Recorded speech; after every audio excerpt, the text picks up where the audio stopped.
Mana bismillah ochdim barakangizni, barakalaringiz. Qarang. Endi hammangiz shu Qur'onimizga e'tiboringizni qiling. Bu Qur'on o'zbeklarimiz aytadilar, ipidan ignasigacha deya. Avvaldan oxirigacha ichidagi yozuvlari, ustidagi muqovalari, ziynatlari. Mana ko'rib tursiz, Al-Qur'onning logosi, ya'ni bizi portalimizning belgisi. Hammasi O'zbekistonda ishlangan. O'zbekistonda ishlangandan keyin nima deyiladi odatda? O'zbekistonning mahsuloti deyiladi, to'g'rimi? Lekin biz mahsulot demang deyapmiz. O'zbekistonning barakasi deb atang deyapmiz. Nega? Chunki bu kalamullohdir. Kalamullohga mahsulot bo'lmaydi. Kalamullohga Allohning so'zi, Qur'on bo'lganligi uchun buni nima deymiz? Allohni O'zbekiston eliga, dunyo musulmonlariga bergan barakasi deymiz. Mana hozir men Hoji akamga har biringizga berishdan avval nima qilaman? Mana bismillah deymanda, odatda Qur'onni olganimizda, biriga berganimizda ham olib beravermaymiz. Hatto mana Qur'onni sotayotgan sotuvchilarga ham aytish kerak. Biriga bersa bir mushtariga, xaridoriga, Hazrat yetkizing, o'psin oldin.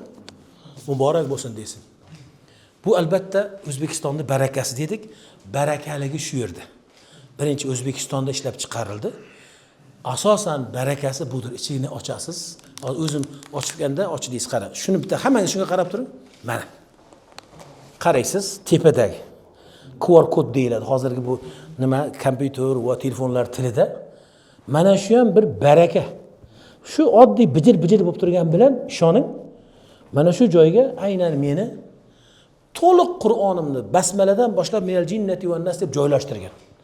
Hamma sahifaga qo'yib chiqqan.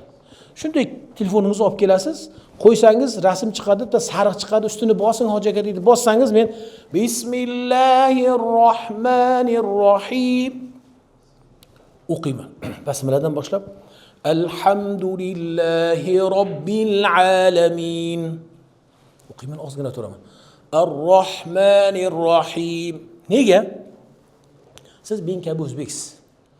Arab emassiz. Qur'on arabcha. Qiynalib men kabi 27 yillab Misrga borib o'qing demaymizda, mazza qilib o'qing, mana men sizga o'qib beraman deyman. Tekin ustoz. Uyingizga kelaman, 24 soat eshitsangiz ham, "Ey hoji aka, men charchab ketdim, ey" demayman. Bemalol, ko'rdingizmi?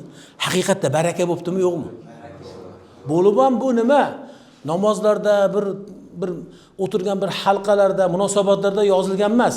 Sizing uchun, ya'ni aynan sizni o'ylab O'zbekiston musulmon idorasidan bizga Misrdaligimizda bu Ahmad akalarimizni do'stlar Shavkatjon bordilar.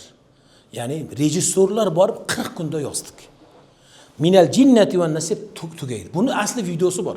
Buni Al-Qur'onga kiringda, Al-Qur'onda mana shu videosini ham ko'rasiz. Chunki videosi yana ham sizga ta'limini tez o'rgatadi, chunki og'iz harakatlarini ko'rasiz-da. Hali ustoz sizga aytadilar, Fathada og'zingizni oching, kasrada pastki jag'ingizni pastga indiring, domada cho'nchiting deb aytadilar. Tushunarlimi? O'shanda sizga video kerak bo'ladi. Lekin biz bu yoqda tezroq, qisqaroq eshitishingiz uchun biz nima qildik? Faqat audiosini qo'ydik. Bu birinchi baraka. Asosan barakani kattasi bu yoqda. Mana u joyga qo'lingizni, telefoningizni olib kelasiz, shu yerga qo'ysangiz, shayximiz Shayx Muhammad Sodiq Muhammad Yusuf hazratlari o'zlari Qur'on ma'nolari tarjimasida yozgan tafsirlarini o'zlarini viqorli, boyaga mungli, o'sha vazminli, go'zal tovushlarda o'zlari mehribon va rahimli Alloh nomi bilan deya o'sha ovozlarni bilasiz. Qanaqangi ovoz. O'sha tovushda Qur'onni oxirigacha tafsir qilib beradilar. Bu Qur'onning o'zi bir madrasa bo'pti-ku, hoji aka. Uyingizda bir madrasa bo'pti-ku.